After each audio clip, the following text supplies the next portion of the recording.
صلی اللہ علیہ وسلم اتقوا الظلم فإن الظلم ظلمات يوم القیامة او کما قال علیہ الصلوۃ والسلام۔ ہر قسم کی حمد و ستائش اسی ذات پاک کے لیے سزاوار ہو جو ذات اگر کسی کے حق میں خیر کا، بھلائی کا، عزت کا، رفعت کا، شان کا، مرتبے کا، مقام کا فیصلہ کر دے، قسم خدا کی ساری مخلوق مل کر بھی اس بندے کا ایک بال بھی وینگا نہیں کر سکتے۔ ہر قسم کی حمد و ستائش اسی ذات پاک کے لیے سزاوار ہو جو ذات اگر کسی کے حق میں شر کا، برائی کا، نقصان و گھاٹے کا، مصیبت کا فیصلہ کر دے، قسم خدا کی ساری مخلوق مل کر بھی اللہ کی طرف سے نازل ہونے والے شر کو، برائی کو، نقصان و گھاٹے کو اس بندے سے ذرہ برابر دفاع نہیں کر سکتا۔ اللہ کے ذات پر مجھے اور آپ کو کامل یقین، کامل بھروسہ نصیب فرمائے۔ جب تک اللہ کے ذات پر کامل یقین نہیں ہوگا، کامل بھروسہ نہیں ہوگا، اس وقت تک اللہ کے ذات پر ایمان کے واسطے سے، ایمان کی وجہ سے اس کے احکامات پر چلنا مشکل ہو جائے گا۔ جب یقین کامل ہوگا، ایمان کامل ہوگا، بھروسہ مکمل ہوگا، ایسی صورت میں اللہ کے ہر حکم کو ادا کرنا، اس کے ہر حکم کی بجاوری ہمارے لیے آسان ہو جائے گا۔ لہذا اللہ کی طرف سے اعلان ہے، اے لوگوں ظلم سے بچو، ظلم بہت خطرناک چیز ہے، ظلم بڑی برائی ہے، بڑی بری چیز ہے۔ ظلم کی وجہ سے انسان دنیا اور آخرت کا خسارے میں پڑ جاتا ہے، اور دنیا میں بھی ناکام ہوتا ہے اور آخرت میں بھی ناکام ہوتا ہے۔ اسی لیے جناب محمد رسول اللہ صلی اللہ علیہ وسلم نے ارشاد فرمایا، الظلم ظلمات یوم القیامہ، ظلم جو ہے وہ قیامت کے دن تاریکیوں کی شکل میں ہوگا، اندھیروں کی شکل میں ہوگا، وہ بڑے خطرناک شکل میں وہ ہمارے سامنے آئے گا۔ ظلم کی وجہ سے جہنم میں داخل کر دیے جائیں گے۔ اسی لیے حضرت علی رضی اللہ عنہ نے بیان فرمایا، یہ ظلم ایسی خطرناک برائی ہے، ایسی بری چیز ہے کہ ظلم کی وجہ سے ملک کے ملک تباہ و برباد ہو جایا کرتے ہیں۔ ظلم کے بغیر ہر برائی ملک کے اندر موجود ہو، کفر موجود ہو، شرک موجود ہو، زنا موجود ہو، بدکاری ہو، ہر طرح کی برائی ہو تو ملک چل سکتا ہے، لیکن ظلم ایسی خطرناک برائی، ایسی بری چیز ہے کہ فرمایا کہ ظلم کے نتیجے میں وہ ملک آگے نہیں بڑھے گا، وہ ملک نہیں چل سکتا، وہ ملک ختم ہو جایا کرتا ہے، وہ ملک تہس نہس ہو جایا کرتا ہے، اس ملک کے پرخچے اڑ جایا کرتے ہیں۔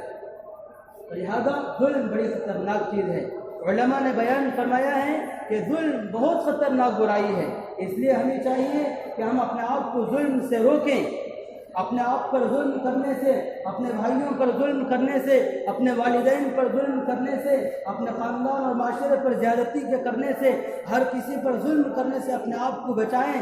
اگر کوئی ظلم کرتا ہے تو اس کے ہاتھ کو پکڑ کر روکیں اور متنبہ کریں، باز آؤ، ظلم سے رکو ورنہ برباد ہو جاؤ۔ لہذا ظلم بڑی خطرناک چیز ہے۔ آپ دیکھیں اس دنیا کے اندر، اس کائنات کے اندر ظلم کی ابتدا کب سے ہوئی، اور ظلم کی وجہ سے کیسے کیسے ظالم تہس اور نہس ہو گئے، ہلاک اور برباد ہو گئے، ان کا نام و نشان دنیا میں باقی نہیں رہا، وہ ختم ہو گیا۔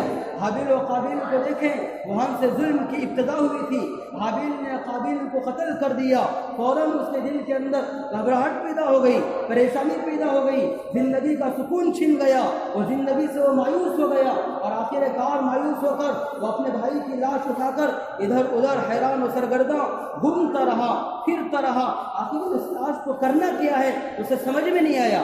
آخر میں اللہ کی طرف سے ایک پرندہ آیا، ایک کالا کوا آیا، اور اس نے وہ جو دفن کرنے کا جو طریقہ ہے وہ بتایا، تو وہ کہنے لگا یا لیلتا یا ویلتا، افسوس، کفے افسوس مانتے ہوئے کہنے لگا عجزت ان اکون مثل هذا الغراب، اس کالے کوے سے ایک جانور سے بھی زیادہ میں عاجز ہو گیا، اس جانور سے بھی زیادہ میں گر گیا۔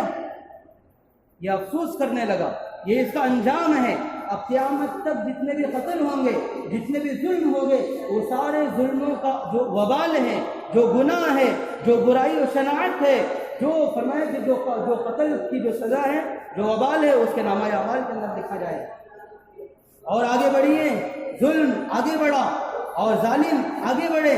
فرعون کا دور آیا، قرآن میں اللہ نے فرمایا فرعون کیسا بڑا خطرناک بادشاہ تھا، اس نے اپنے آپ کو خدا ٹھہرایا، اس نے خدائی کا دعویٰ کیا اور لوگوں کے سامنے اعلان کیا الیس لی ملک مصر وہذہ الانہار تجری من تحتی افلا تبصرون، کیا میں ملک مصر کا بادشاہ، کیا میں ملک مصر کا حاکم نہیں ہوں، کیا تم دیکھتے نہیں یہ میرے محل کے نیچے سے نہریں بہتی ہیں، یہ دریا بہتی ہے، وہذہ الانہار تجری من تحتی افلا تبصرون۔ پھر آگے اکڑنے لگا، کہنے لگا کیا وہ نبی جو اپنے آپ کو، کیا وہ موسیٰ جو اپنے آپ کو نبی کہتا ہے، اپنے آپ کو مرسل و قاصد کہتا ہے اور اللہ کی طرف سے بھیجا گیا، وہ اس کا دعویٰ کرتا ہے، کیا وہ بہتر ہے یا میں بہتر ہوں؟ اس نے موسیٰ علیہ السلام کے بارے میں بڑے گھٹیا الفاظ استعمال کیے، مگر انجام کیا ہوا؟ اس نے ایک مبہوت خواب کے ذریعے سے ایک خواب پڑھا جس کی تعبیر نجومیوں نے بتائی، معبرین نے بتائی کہ بادشاہ ایسا وقت آئے گا، ایک بچہ پیدا ہوگا جو بچہ آپ کے تخت کو ختم کر دے گا، جس کی وجہ سے آپ کی سلطنت ختم ہو جائے گی۔ پریشان ہو گیا، مبہوت و مرعوب ہو گیا اور اس کے بعد ظلم کرنے پر اترا اور اسی مبہوت خواب کی وجہ سے، اسی ایک خواب کی وجہ سے ہزاروں بچوں کو اس نے قتل کر دیا۔ اتنا بڑا ظلم، موسیٰ علیہ السلام کے قوم کے مردوں کو غلام بنایا، ان کی عورتوں کو لونڈیاں اور باندیاں بنا لیا، یہ ظلم ہے۔ اور ظلم کے نتیجے میں آگے کیا ہوا؟ موسیٰ علیہ السلام کی بات کو اس نے ٹھکرایا اور ظلم پر اترا، سرکشی پر اترا، تو نتیجتاً اللہ نے اپنے پکڑ میں لیا، اپنی گرفت میں لیا اور سمندر کے اندر اس کو ڈبو کر کے دکھا دیا، اور آخر کار وہ مایوس ہو گیا، اس کو کوئی اور مدد کرنے والا نہیں تھا، نہ اس کے مال کے ذریعے سے مدد ہو سکتی تھی، نہ سلطنت کے ذریعے سے مدد ہو سکتی تھی، نہ وزیر اس کی مدد کر سکتے تھے، کوئی اس کی مدد کو نہیں آیا۔ وزیر کھڑے کھڑے دیکھتے رہے، بادشاہ مایوس ہے، بادشاہ مجبور ہے، نہ اس کی کوئی مدد کرنے والا ہے، نہ کوئی اس کا حامی و ناصر ہے، یہ تماشا دیکھتے رہے۔ آخر میں ہوا کیا؟ مجبور ہو کر، عاجز ہو کر کہنے لگا آمنت برب موسیٰ و ہارون، میں موسیٰ اور ہارون کے رب پر ایمان لایا۔ حضرت ملک الموت اسرائیل علیہ السلام، انہوں نے سمندر کی گہرائیوں سے کیچڑ نکالا اور اس کے منہ میں ٹھوس دیا اور فرمایا اے فرعون اب ایمان لاتا ہے، اب ایمان لاتا ہے، وقد عصیت، اس سے پہلے بڑا ظالم بنا رہا، بڑا سرکش بنا رہا، بڑا نافرمان بنا رہا، اب ایمان لاتا ہے۔ اب ایمان لانے کا کیا فائدہ؟ اس سے پہلے ظلم سے باز آ جاتا، اس سے پہلے گناہ سرکشی سے باز آ جاتا، تو آج وہ باز آ جانا تیرے لیے کامیابی کا ذریعہ بن۔ اور آگے بڑھیے، اور آگے بڑھ کر اسی قرآن کے اسی 20ویں پارے کے اندر سورۃ القصص کے اندر اللہ نے اس صفحے کے بعد کے اندر ذکر فرمایا ان قارون کان من قوم موسیٰ، اگر ظلم کرنے والا ظالم، زیادتی کرنے والا اگر نبی کا بھائی ہو، نبی کا بیٹا ہو، نبی کے خاندان سے تعلق رکھنے والا ہو، تب بھی کیا ہوا؟ ظلم ایسی برائی ہے، ایسی خطرناک چیز ہے جس کی وجہ سے آدمی برباد ہو جایا کرتا ہے۔ قارون یہ موسیٰ کی برادری کا آدمی تھا، کان من قوم موسیٰ فبغى علیہم، وہ باغی بنا، وہ سرکش بنا، وہ نافرمان بنا، نتیجتاً کیا ہوا؟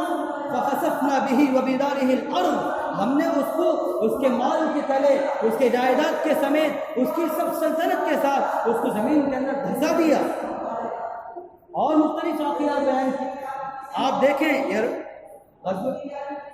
کربلا کو دیکھ لیں، وہاں پر کیا ہوا، اور حضرت عثمان رضی اللہ عنہ کے قاتلین کو دیکھ لیں، ان کا انجام کیا ہوا۔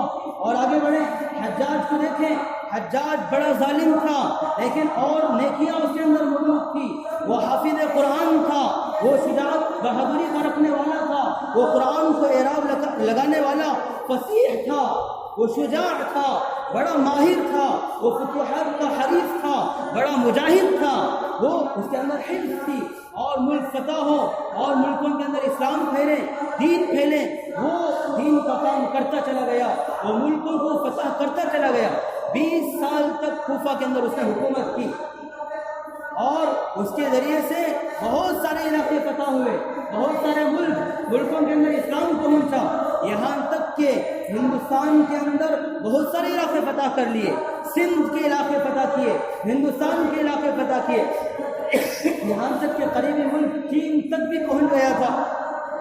حافظ قرآن تھا، لیکن ایک برائی تھی جس برائی نے ان ساری اچھائیوں پر پانی پھیر دیا۔ ایک برائی نے ایک برائی نے ساری اچھائیوں کو ختم کر دیا۔ وہ برائی کیا تھی؟ وہ ظلم تھا، ظلم۔ ایسا بڑا ظالم تھا، 1,20,000 لوگوں کا یہ قاتل ہے۔ 1,20,000 لوگوں کو اس نے قتل کیا ہے۔ علماء نے کتابوں میں لکھا ہے، تاریخ میں لکھا ہے کہ بیک وقت اس کے قید خانوں میں 80,000 لوگ اس کے مقید ہوا کرتے تھے۔ 80,000 لوگ۔ اس نے اپنی زندگی میں سب سے بڑا ظلم، جو سب سے بڑا قتل کیا، وہ کیا؟ سعید بن جبیر کو قتل کیا۔ عظیم تابعی سعید بن جبیر رحمۃ اللہ علیہ کو اس نے قتل کیا۔ جیسے ہی قتل کیا، دل کے اندر پریشانی شروع ہو گئی، خوف شروع ہو گیا اور زندگی سے سکون چھن گیا۔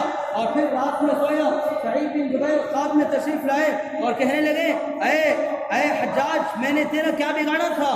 تو نے مجھے قتل کیوں کیا؟ اللہ کے سامنے باز پرس ہوگی، اللہ کے سامنے جواب دینا پڑے گا۔ وہ بار بار آتے رہے، اس کی زندگی سے سکون ختم ہوتا رہا، یہاں تک کہ اس کے بدن میں بیماری لگ گئی، ٹھنڈ کی بیماری، سردی کی بیماری۔ وہ ٹھنڈ کی وجہ سے وہ کانپتا رہتا تھا، وہ ہدرتا رہتا تھا۔ اور پھر اس نے علاج کرایا طبیبوں سے، ڈاکٹروں سے، اور پھر اللہ والوں کے پاس جا کر دعا کی درخواست بھی کی۔ حسن بصری رحمۃ اللہ علیہ جیسے عظیم اللہ والے تابعی، ان کے سامنے جا کر درخواست کی تو انہوں نے فرمایا، اے حجاج، قد نہیتک، میں نے تجھے روکا تھا اللہ والوں پر ظلم کرنے سے، زیادتی کے کرنے سے۔ اگر تو رک جاتا تو ضرور تو کامیاب شخص شمار ہوتا، لیکن تو نے ظلم سے نہیں رکا ہے، تو فرمایا کہ اس کے نتیجے کو بھگتنا پڑے گا، اس کے نتیجے کو سہنا پڑے گا۔ لہذا ان واقعات کو سامنے رکھ کر آج ہم دیکھیں، حضرت شیخ عبدالحفیظ مکی حفظہ اللہ فرماتے ہیں، ظلم بڑھتا ہے، ختم ہو جاتا ہے، خون بہتا ہے تو جم جاتا ہے۔ آج ایسے ہی اسرائیل نے فلسطینیوں پر ظلم کیا، نتیجہ بڑا خطرناک نکلے گا۔ اسی طرح سے ہندوستان کے بادشاہوں نے، بادشاہ نہ کہو، حاکم کہو، ہندوستان کے صدر نے کشمیریوں پر ظلم کیا ہے، خدا کی قسم نتیجہ بڑا خطرناک نکلے گا۔ خدا کی قسم یہ ظلم کے ساتھ یہ ملک آگے نہیں بڑھے گا۔